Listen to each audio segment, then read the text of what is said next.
The morning sun came up over the city in thin gold lines. The music center sat between tall glass buildings and old brick stores, a small place that looked worn but full of life. Inside, voices and soft violin sounds mixed with the smell of coffee from the corner cafe and the faint sound of traffic outside. Marcus Vale's charity team had arranged for his son Ethan to visit. The news team would be there. Cameras were set to catch real moments for the Foundation's image. Ethan Vale, in a clean suit that did not feel like him, walked in slowly. He had been told today would be good for his public profile. He had heard the words before: connect, give back, be seen. He did not expect to feel anything.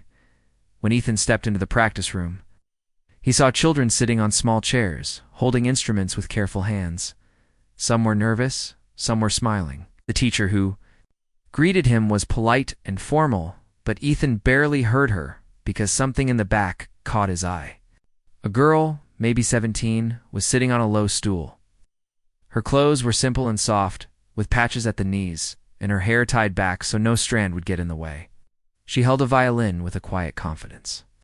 She was not using a sheet of music, but she played gentle notes while another child watched her closely. The child's face was calm, trusting. Ethan's expression was flat. He expected the usual scene: a stage smile, a prepared line, someone telling him how grateful the community was. But this girl was different. She wasn't showing off. She was listening. She was playing like the sound came from inside her chest. And the child watching had a small light in their eyes that said they felt seen. Ethan, who had spent a life surrounded by things that glowed and people who performed, felt something shift inside. It was small at first curiosity. Then, without meaning to, he walked closer. "Hey," the teacher said in a rehearsed tone, "this is Ethan Vale. He's here to learn a little. Maybe you can show him something?" The camera crew, hidden behind a bookshelf, tilted lenses, waiting for the moment to capture the bridge between worlds. The girl paused, glanced at Ethan, and then at the teacher. She had a face that did not move much when she thought. Her eyes were steady and soft. She nodded once, and she stood. The violin she held didn't shine like the expensive instruments Ethan had seen in his father's concerts. But it had history. Someone had worn the varnish smooth over time. She lifted it, placed it under her chin, and drew the bow across the strings. "First, hold it like this," she said to the child beside her, then turned to Ethan. "You want to try?" Her voice was plain, not polite or fake. It was simple. Ethan shrugged, expecting it to feel awkward. He picked up a violin. The teacher offered too heavy, too shiny. The girl looked at it, then at Ethan. "You're using the wrong hand position. Hold it softer, let it sit, don't force it. You push, music dies." She reached out, and for a second her hand touched his wrist while she adjusted his fingers. The rush of unexpected contact made him flinch a little, not because it was uncomfortable, but because it was human. No assistant, no prepared script, just a girl showing him something that made sense to her. He pulled the bow. It squeaked.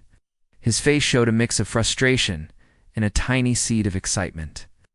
She gave a soft smile, the kind that did not need approval. "That's not bad," she said. "You push too hard. Try light. It's like breathing. You don't force breathing." She set her own violin down and she picked up Ethan's bow. She placed his fingers again. He looked at her. "What's your name?" he asked. "Layla," she said. "You're Ethan, right?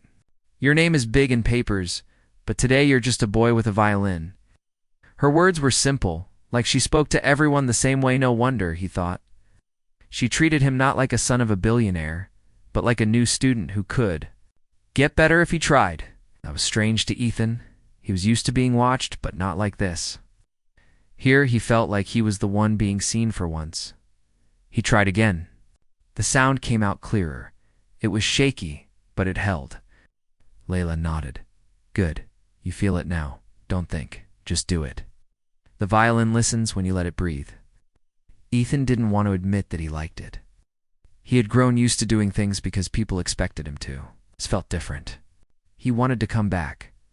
After a few minutes, the charity team's staff said it was time for the official photo. Ethan stood with the teacher, smiling politely while cameras flashed. Layla stepped back, her expression quiet. Ethan looked at her again. She gave a small nod, and he gave a tiny smile back. The cameras did not capture that small exchange, but it felt like something had started. He walked out with the team, the noise of logistics pulling him away. Layla's simple presence followed him like a small echo in his thoughts. Marcus Vale was in his black SUV, waiting outside. He had done these charity visits hundreds of times. He looked at the picture previews on his tablet. Ethan's smile was sharp, the kind that looked good in headlines. Marcus had no reason to actually go inside.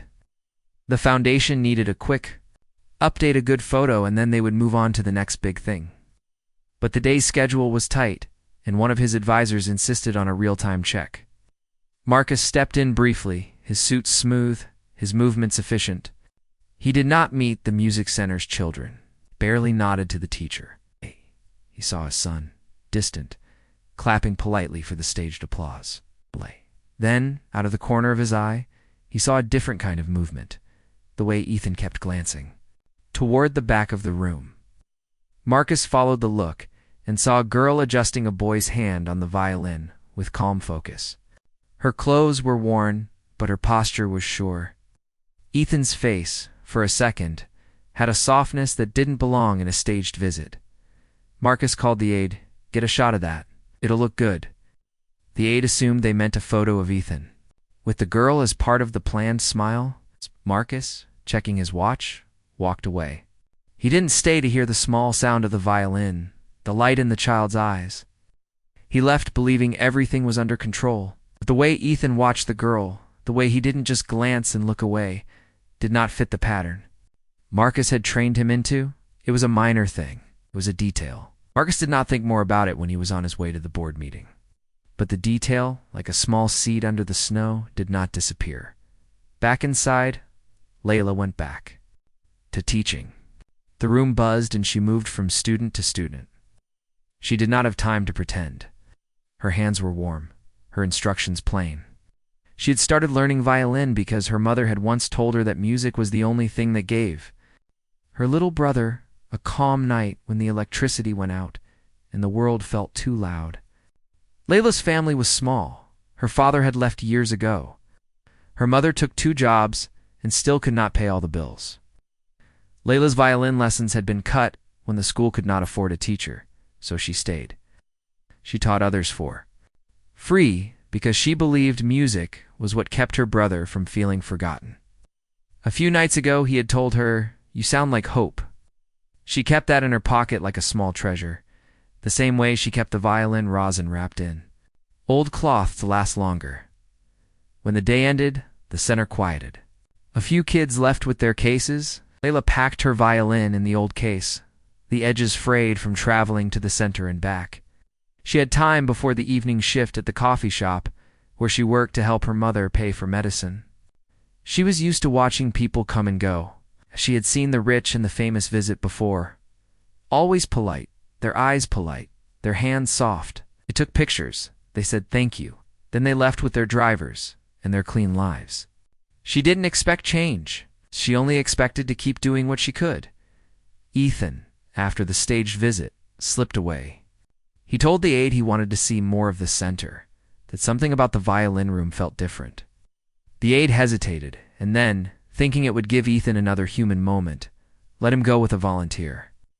Ethan walked slowly through the building. The laughter from the older kids echoed in the halls. He found himself in the same room again. Layla was helping a little girl tune her violin. "Hey," Ethan said, not sure what to say. Layla turned. "You came back?" There was no surprise in her voice. She had seen people come back before and leave. He was different because he did not bring a big bag of gifts. Brought himself quiet, awkward, wanting to learn. "I want to practice," Ethan said. "You didn't need me to tell you that," she replied.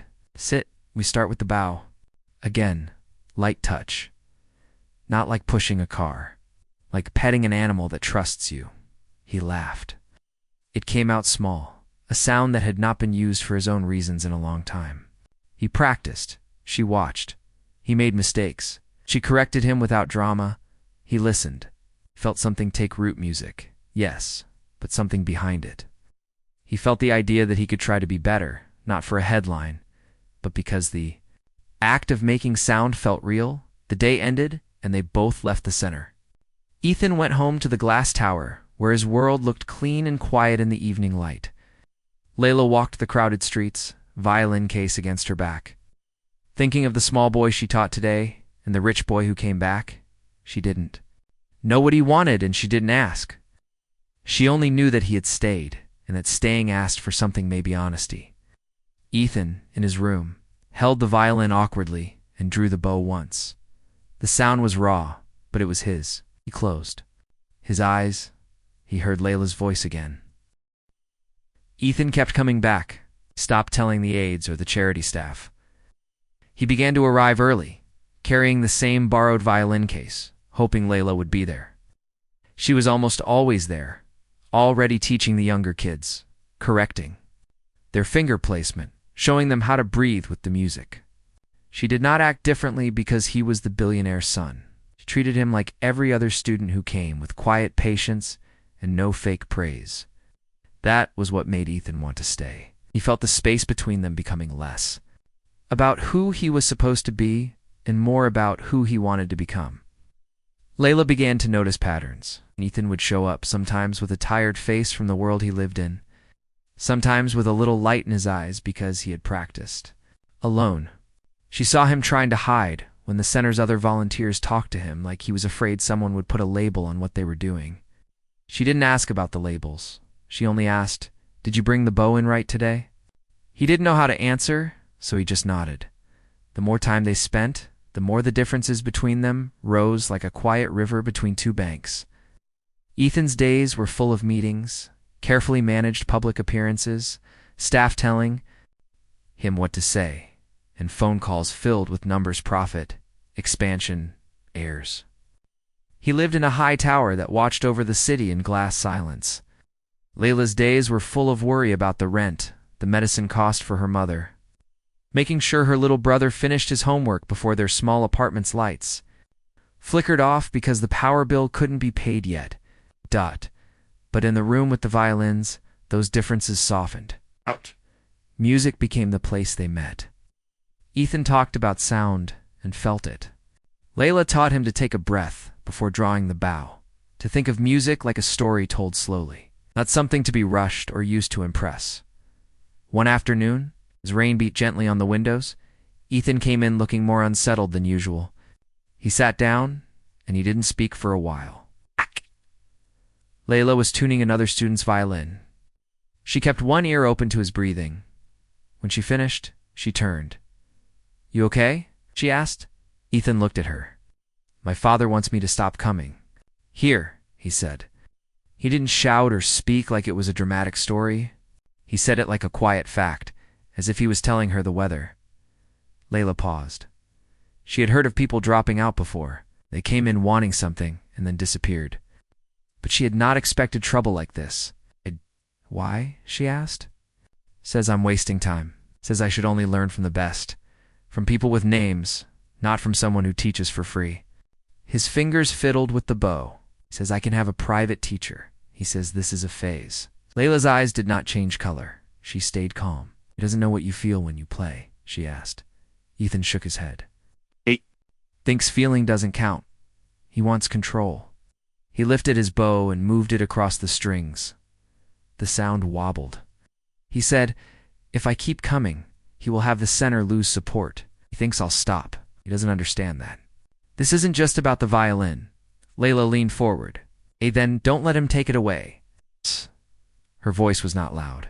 She spoke like someone stating a fact that needed no anger to be true. "You want to play? You come. You learn. If he shuts the center down, the people here will keep the music alive. But you don't go away because someone with money says so. This thing music doesn't care about money. It cares about who listens." Ethan's face softened. "I don't know how to tell him that," he said. "He hears the words, but he doesn't hear the meaning. Thinks my time is for building their image. Doesn't know I'm the one changing." Layla leaned back and tapped the violin's body gently. "Then show him." She looked at him.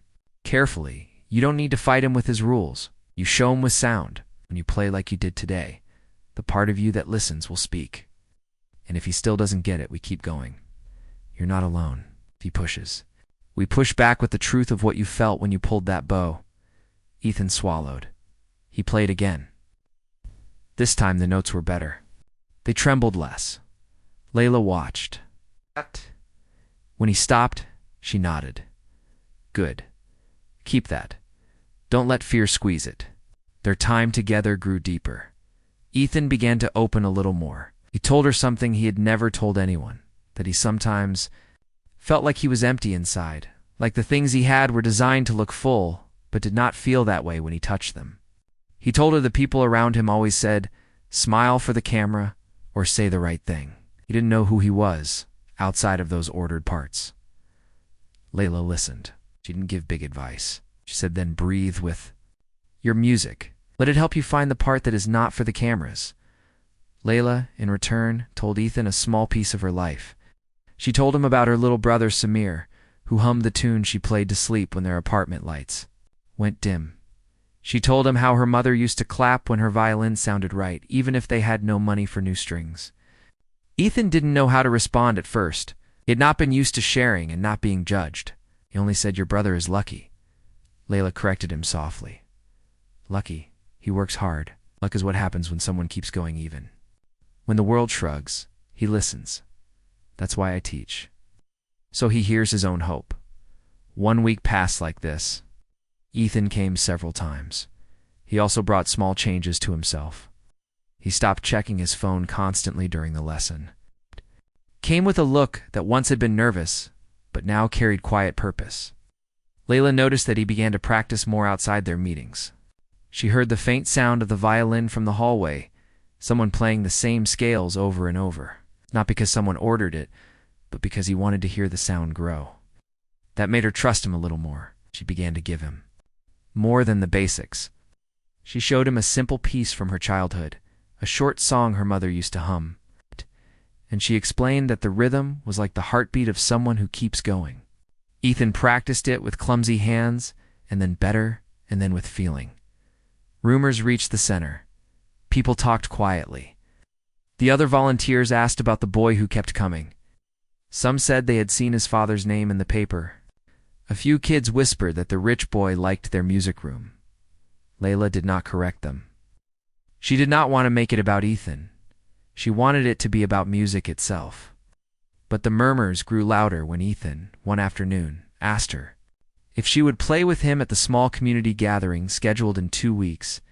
The center was holding a local talent day to raise small funds, and they wanted someone to open the event. Ethan wanted to perform with her. He wanted to show that the music that lived here was not shallow charity. He wanted the sound too. Speak first. Layla hesitated. She had seen people use attention before. Sometimes the spotlight burned, and nothing stayed. She also feared what it would mean if she stood beside Ethan. She had a pride that kept her small, so she didn't appear like she wanted the help. She carried the weight of her family's survival alone most days. If people thought she was connected to a wealthy boy, would they look differently? Would they say she was playing for a better future instead of working to keep what she had? She knew the world would tear stories into pieces and label them. But Ethan said, I just want to play. With you, I want to help. I can talk to my father if it helps. I want this to be about him. I want people to hear the music with us. We agreed. She picked a worn piece of music from her old folder and began teaching Ethan the harmony. He learned quickly, not because he was naturally talented, but because he wanted to understand. He asked questions that showed he listened. When he made mistakes, he didn't hide them. He corrected them.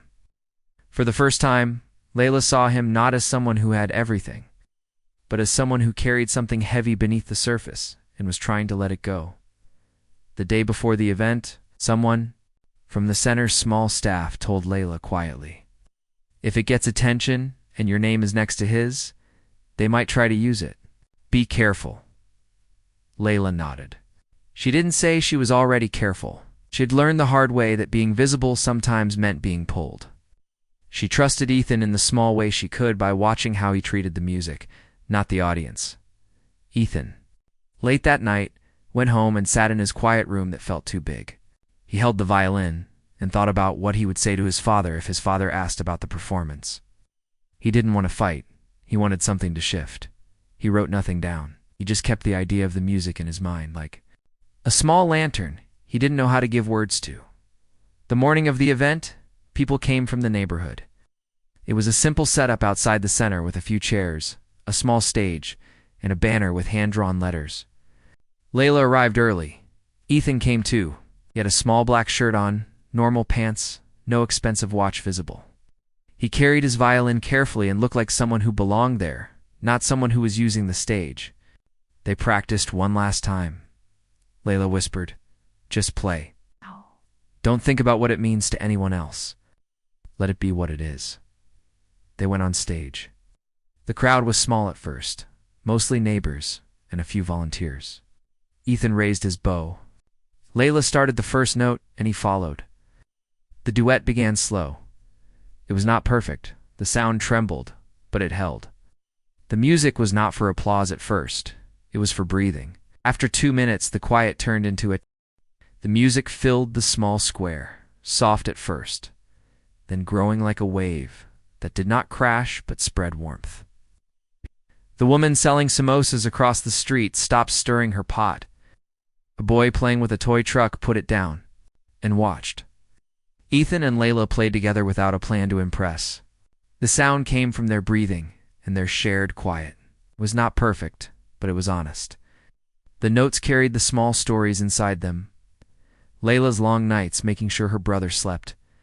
Ethan's empty meetings, both of them trying to feel real. Halfway through the second piece, someone in a dark coat stepped to the edge of the crowd. Marcus Vale had been in the neighborhood for a quick visit. A junior executive had sent him a message that morning, pushing a new headline about the foundation's grassroots reach. Marcus had agreed to drop by, just to check that the photos would look good for the next press release. He walked toward the center, his steps precise like everything on his schedule. He did not expect to hear the music before he saw the people. He paused because the sound stopped him. The melody was quiet, but something in it tugged at him, not in a way that made sense to his usual measuring of value. He stood back, folding his arms. He watched his son on a simple stage, no polished lighting, no speech prepared, playing with a girl in worn clothes. Ethan's face was different. He was not smiling for the camera. He was playing. Marcus did not move closer at first. He watched the way the small crowd turned toward the stage, the way the music made their shoulders drop and their eyes soften. He had seen performances before.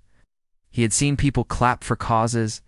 This felt like something else. Kept his distance, thinking it was a good shot for a future article. Billionaire's son plays with local talent. He almost pulled out his phone to signal a team photo, but something held him back. He watched Ethan and Layla finish the piece, and the crowd, surprised by their own silence, began to clap slowly. It was not the loud, rehearsed applause of a staged event. It was real. After the performance, people came forward. Some offered small congratulations. A neighbor asked for a photo. Ethan smiled, not the sharp smile of company events, but a soft one that came from inside. Layla stood a little to the side, the way she always did, strong but quiet. Marcus walked forward, keeping his expression neutral. He heard the polite thank you answers. He saw the way the crowd looked at Layla, with a glow that had nothing to do with money. He saw Ethan, still holding his instrument, and he felt, for a moment, a small discomfort. Ethan approached him before Marcus could speak first, and the boy's eyes did not flick away as they usually did when he was around adults who expected something. "Father," Ethan said. His voice was steady, not rehearsed. "You're here," Marcus looked at Layla. He sized her up the way he often did with people who might become useful or might become a distraction. She did not flinch. She met his gaze without bowing. Ethan's small world and Marcus's large one met in a space that had no script. "I came to see how the foundation work is doing." His tone was polite, but contained the kind of control that had built his empire. This performance, was it planned? Ethan hesitated for a moment. He could have given the safe answer, yes, it was arranged. It shows our community involvement. Instead, he said, "No, I asked Layla to play with me. She taught me. I wanted people here to hear real music. Marcus tilted his head. Layla. He turned to her. You're the one teaching him? She nodded. He wanted to learn. I showed him how to hold the bow light. I asked him to listen. Marcus looked at Ethan, then at the small audience around them, and finally back at Layla. He said, You're gifted. It was not a compliment that showed warmth. It was the kind of observation a man made when he saw something that might affect his image. Your work here is effective. Layla kept her voice even. I teach. The music is what matters. Marcus looked at Ethan again. You know, we have access to the best instructors in the world. I can arrange for you to study with professionals who have played on grand stages. This is not the kind of training that moves the needle. Why waste your time on something that doesn't give clear value? Ethan's jaw tightened. He had practiced this moment in private, not thinking of a fight, but thinking of truth. Because this is the only place where I feel something that isn't made for a headline. I feel it when we play. I'm not wasting time. I'm learning how to hear. He looked at Layla and then back to his father. She didn't ask for anything. I asked to learn. Marcus's eyes narrowed slightly. He was not used to being challenged. In public, especially not by his son, you're making a mistake. Your image, your time, these things are managed. The foundation's reach depends on control. If this becomes a distraction, we will adjust. He turned slightly, speaking low so only Ethan could hear. Stop coming here. I'll set you up with someone better. We will polish this into something the public can accept. Ethan shook his head. I won't stop. I want to keep learning. I don't want a polished version. I want to play. Marcus's face hardened. You don't understand what's at stake. This isn't about music. It's about what people will think if you keep aligning with places that don't move the same way we do. It undermines the story we share. If you continue, I will ask for a review of the center's support. It may lose some of its resources. You know how connected I am. The words were a quiet threat, wrapped in a warning. Ethan felt something tighten. In his chest, he had seen that look in boardrooms when deals were made, and old allies were reminded who held power. He had not expected it from his father over a violin lesson. Thought of the center's teachers, the students who depended on the small funding for new strings, the children who came for a place that stayed open because of the quiet help from the foundation. He also thought of Layla's calm eyes when she told him to breathe with the bow. I'm not going to stop, he said. He did not raise his voice. His words had a quiet firmness that surprised even him. You can take the support if you want, but I will keep coming. If the center loses something because of you, I will be the one telling people what happened. They'll know who made the choice. Marcus's expression flashed, quickly covered by the smooth mask he wore for public view.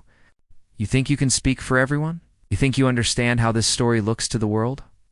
He stepped closer, lowering his voice more. You're young. You're not the one who built what I built. Listen to me, Ethan. This is not about feeling. It's about legacy. You don't destroy parts of it because you feel something flicker for a moment. Ethan's hands were steady around his violin. The small crowd fell quiet as they felt the tension shift. Layla stayed where she was, her arms folded, not stepping into the fight.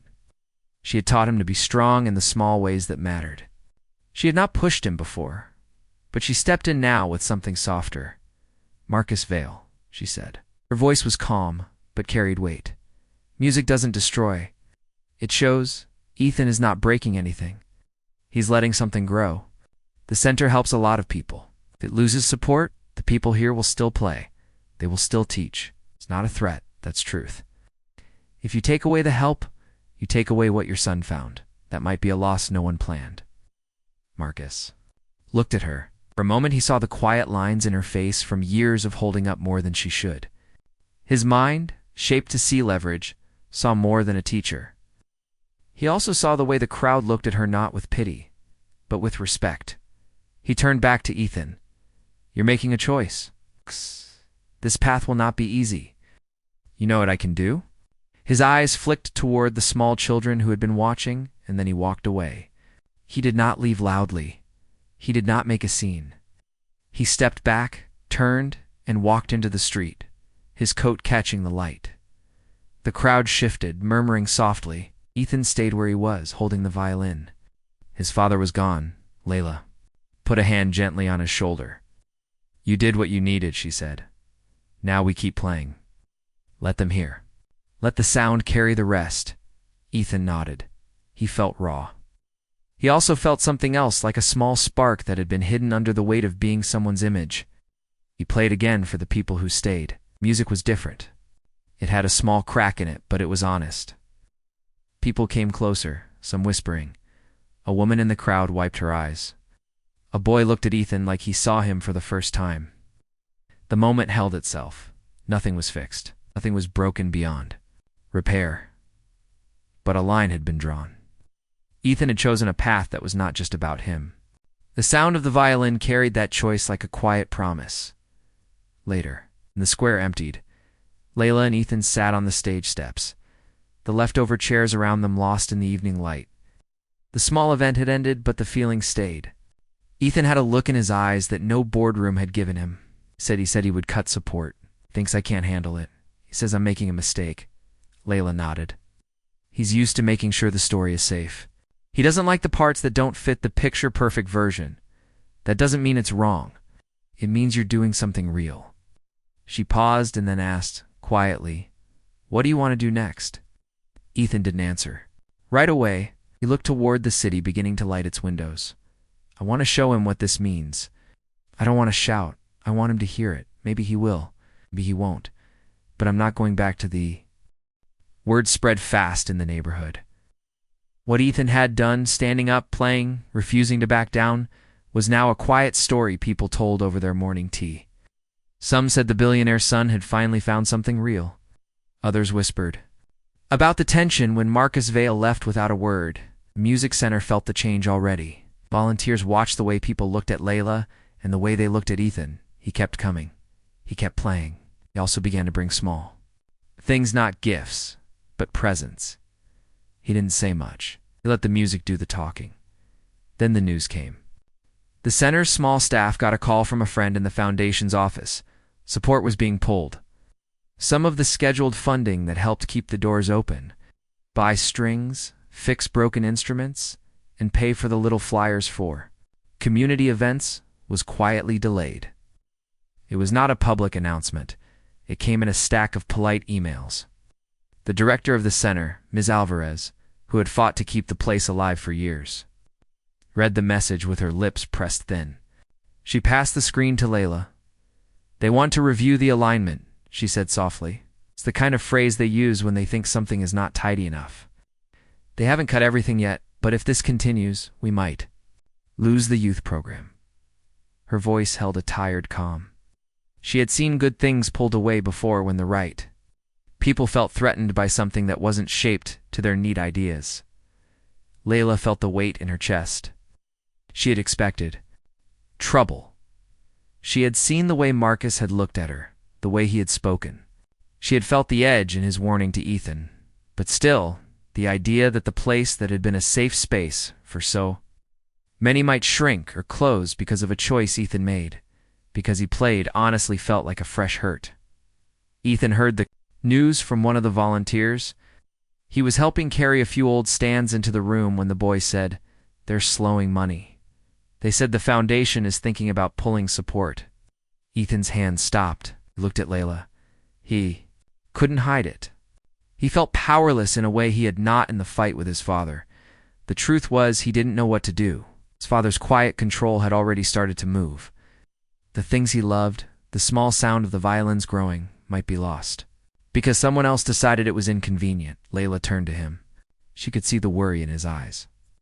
She touched his shoulder gently. "We'll find a way."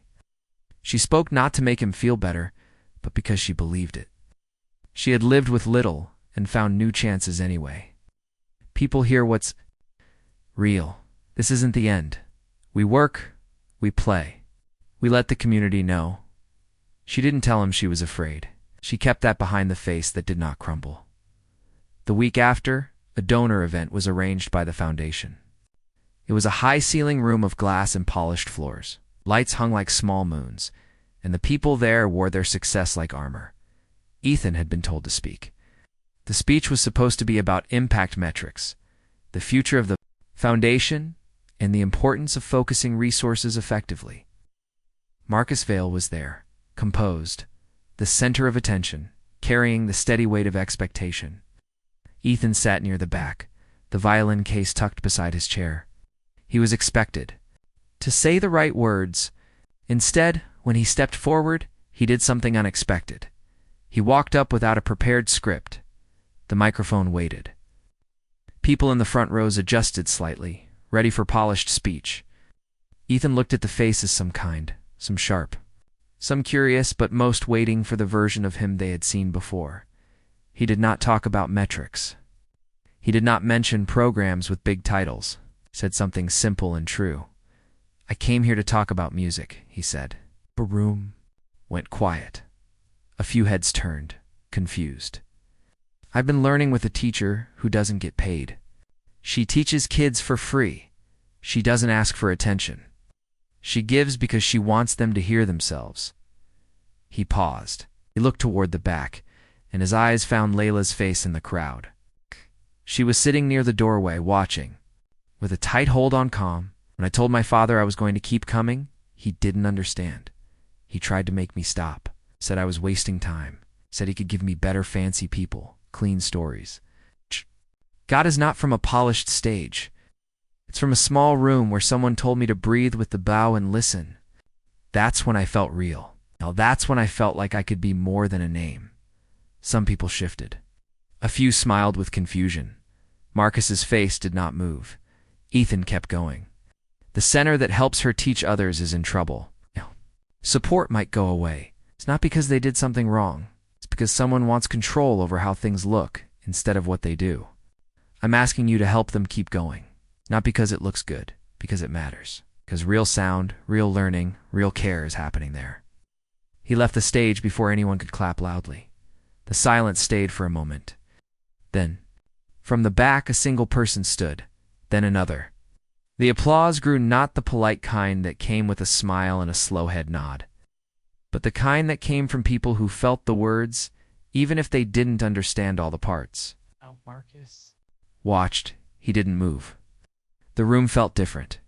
What was supposed to be a planned evening, a list of polished achievements, had a crack where something honest had entered. The news of his speech spread outside the event. Videos appeared on small phones. People in the neighborhood saw a clip where the billionaire's son, no longer in perfect lighting, spoke plainly about the girl who taught him. The social feeds filled with comments from strangers who felt the moment. Some said he was foolish. Some said he was brave. The music center's name started to show up with questions. Who was the girl? Why was the foundation pulling support? The pressure grew, but not just from random voices. Some of the city's small journalists, the ones who caught stories beyond the front page, began to ask more questions. They went to the center. They listened.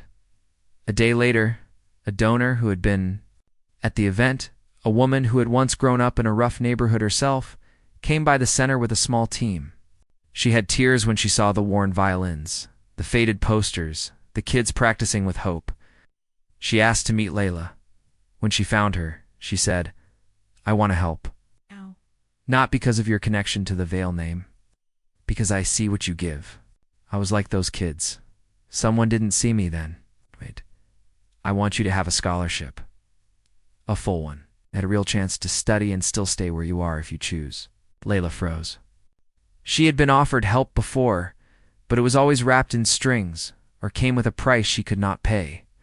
She felt the weight of saying yes without losing herself. The woman continued, "You can go to the conservatory. You can learn more. You can also keep teaching here. I will set the terms. You stay connected. We build a bridge, not pull you away." Layla's face had a quiet shift.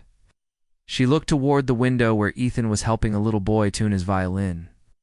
She thought of Samir, of her mother's tired smile, of the center closing if the money stopped. She did not say yes immediately. She wanted to think.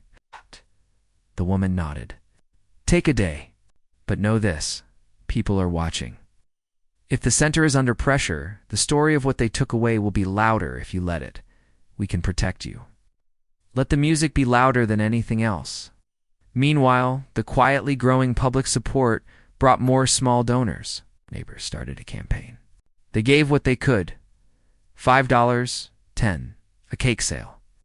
A small performance night where the entrance fee went to keeping the youth program open. The clips of Ethan's speech were shared with messages like, "This is real change, support." The place that made him see. The pressure moved up. People wrote to the foundation. Some asked why the funding was being questioned. Others defended the center. Marcus got letters, some sharp, some pleading. The foundation's board members began to hear the name Layla more, and the phrase "real music" appeared in their internal messages. They had wanted tidy stories before. Now they had a story they didn't control. Layla went home that night thinking about the offer. She walked the same narrow path, the streetlights blinking in old rhythm. Samir was waiting, homework spread. On their small table, her mother had made rice with vegetables, extra, because she could. Layla sat beside her brother and didn't speak of the scholarship. She just played a soft tune on her small practice violin, the same song she had taught Ethan, and Samir tapped the rhythm with a pencil. He looked up and said, "Do you think we'll still have music here tomorrow?" She nodded and hugged him. "Yes," she said, and she meant it. She also thought about the day when she might leave the small room and still hold this place safe. Ethan came the next morning very early. He found her alone, practicing quietly. He did not ask if she decided. He only said, "The story is shifting." She stopped. "I know." He looked at her. "I'm going to help. I don't know how yet, but I will." Layla didn't answer with thanks. She just kept tuning the violin. "Then keep playing," she said. "Let the music do the rest." The moment was a turning point. The center had the chance to lose everything because of quiet decisions made behind closed doors. Instead, the sound of people hearing the truth, the courage of a boy who chose to speak differently, and a girl who kept teaching became the reason others stepped in. The small scholarships, the donations, the pressure, it all combined into a new kind of force. Marcus Vale watched it from places he didn't usually stand. He had not. The morning after the big talk, the music center felt different. People came in with quieter steps, as if they were waiting for what would happen next. Ethan arrived early, carrying his violin, but also carrying a new quiet strength. He had not slept much. He had thought about his father's voice, the way Marcus had left without shouting, the way Layla had stood beside him like a steady rock. He had also felt something else, something that had not been in him before. He had felt deep inside that he could actually help change something, not with money or loud speeches, but by staying true to the music and the people who believed in it. Layla was already there. She sat on the edge of the practice room, violin in her lap, watching kids warm up. Her face showed a small, tired line, but her eyes were clear. The scholarship offer was still on her mind. She had told the woman to wait one more day, to be sure. She had also learned that real decisions did not come with easy answers. She had been thinking about leaving and staying, and what it meant if she took help but still kept her place. Samir had asked the night before, "If you go learn there, will you still come back?" She had answered yes, but the truth was, she did not know yet how both could live together. Around mid-morning, people outside the center started to gather. Rumors had spread. Marcus Vale was coming back. Some thought he would show anger.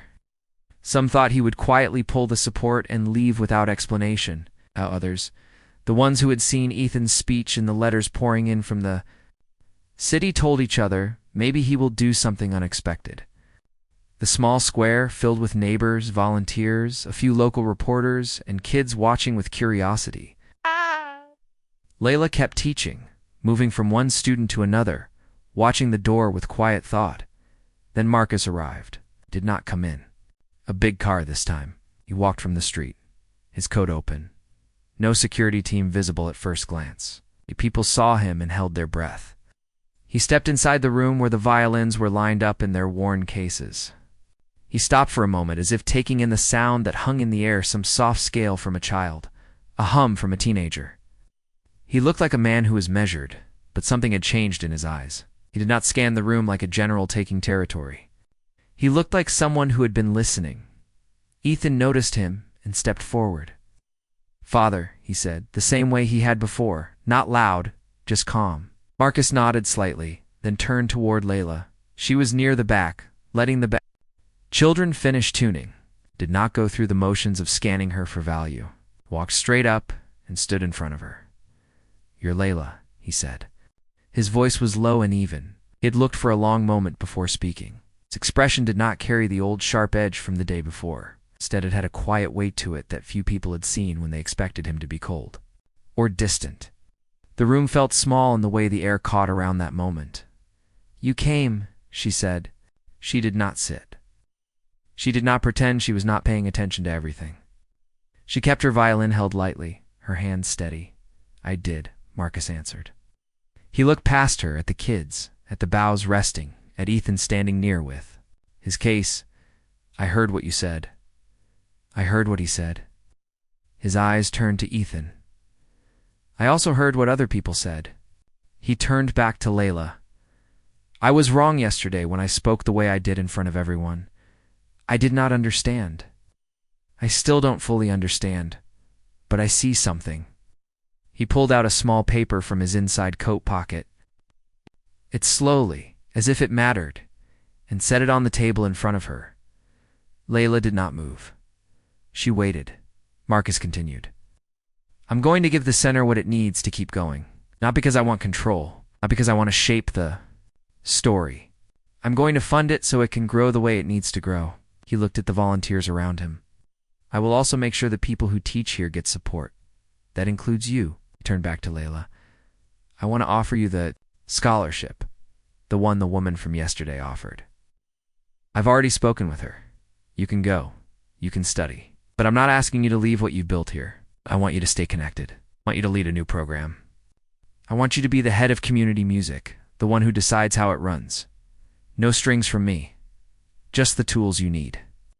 I am also going to make a public statement that this was your idea, your work, and that the foundation will support it. Openly, I want people to know you were the one who gave him the lesson he could not get anywhere else." His words were clear. He had not done it like a grand speech.